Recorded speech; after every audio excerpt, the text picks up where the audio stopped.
Bem-vindos. Tem duas maneiras de ver o jogo político entre as instituições criadas pela Constituição.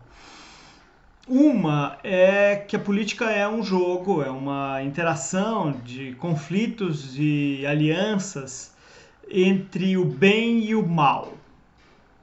E o outro é que a política é um jogo de conflitos e alianças entre representantes de interesses específicos de grupos sociais legitimamente representáveis. A primeira perspectiva é a dos valores, né, ligada às emoções. É difícil, porque a mente humana é montada a partir das emoções.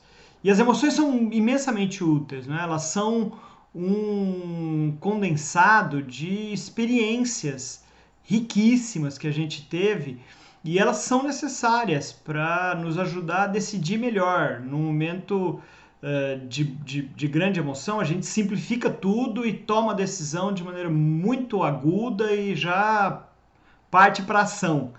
Nesse ponto, elas são muito importantes. Mas elas não ajudam a entender uma situação mais complexa. E são duas consequências. Quem olha para a política só a partir da emoção fica primeiro cego para complexidades da situação, não entende tudo nos seus detalhes e depois fica incapaz de negociação. Não consegue enxergar as soluções mais criativas, de composição mais sofisticada. Vamos entender melhor essas duas coisas, começando pela cegueira.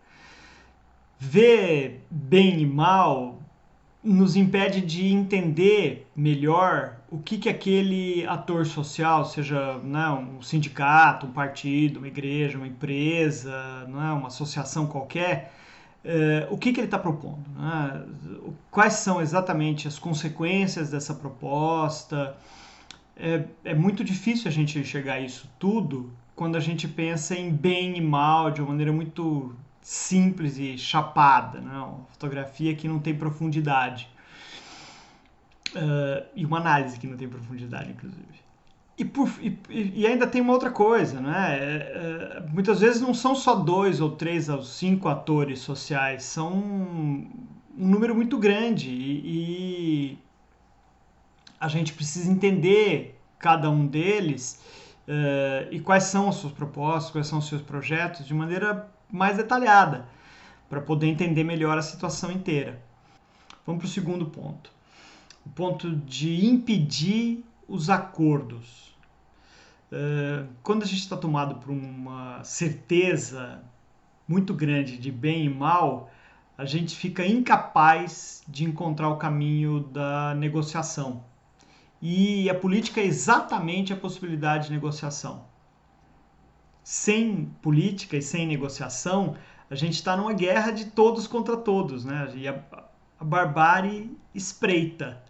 A todo momento, né, a gente está tentado a ver o mundo como repleto de inimigos que não merecem nem mesmo conversar com a gente.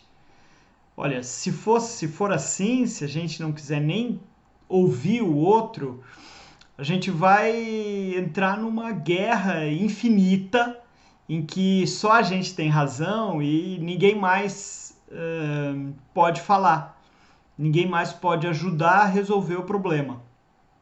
Não é assim que a gente vai conseguir construir uma democracia. Porque a democracia envolve negociação, envolve entender o lado do outro e tentar chegar. Não é para virar amiguinho. Veja, quando a gente pensa em termos de bem e mal, a gente está pensando como se a gente tivesse 12 anos de idade, né? Tem os amiguinhos e quem não é amiguinho. Não é assim. Adultos negociam.